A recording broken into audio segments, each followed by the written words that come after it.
So this morning, we rolled into a beautiful sunrise breaking over the Saskatchewan prairies. At least that's what I thought, because this actually isn't the prairies. We're still in the foothills of Alberta.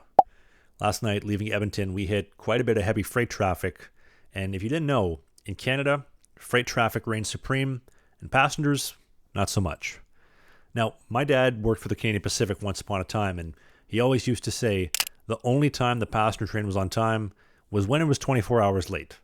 And considering that a couple of other recent eastbound departures of the Canadian would finish 12, 22, and 16 hours late before our trip, the fact that we're only 8 hours behind schedule, although not great news for our reservation at the Fort Garry Hotel in Winnipeg later tonight, well, I guess we'll cross that track when we get there.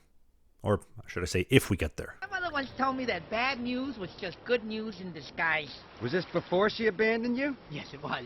And listen, on the positive side, longer delays just mean more train time, which increases the value that we're getting for the ticket prices that I paid, while simultaneously lowering the cost per hour on board. Depends on how you look at it. Is it glass half full, or is it glass half empty? I'm curious what you think, so drop a comment down below.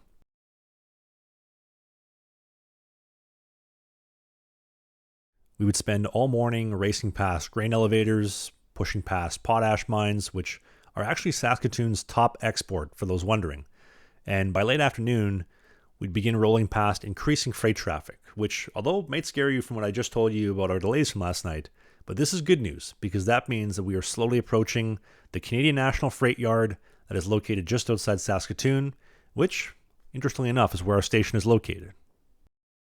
Now listen, I love being optimistic, but realistically speaking, we're 8 hours late, which means we're probably going to miss my favorite part. Well, not probably, we're going to miss my favorite portion of the trip, and that is the Qu'Appelle Valley, specifically crossing the Uno Trestle, which is the longest trestle on this trip. But when life gives you lemons, you make hollandaise sauce, because this just means that instead, we're going to get treated to a signature prairie sunset.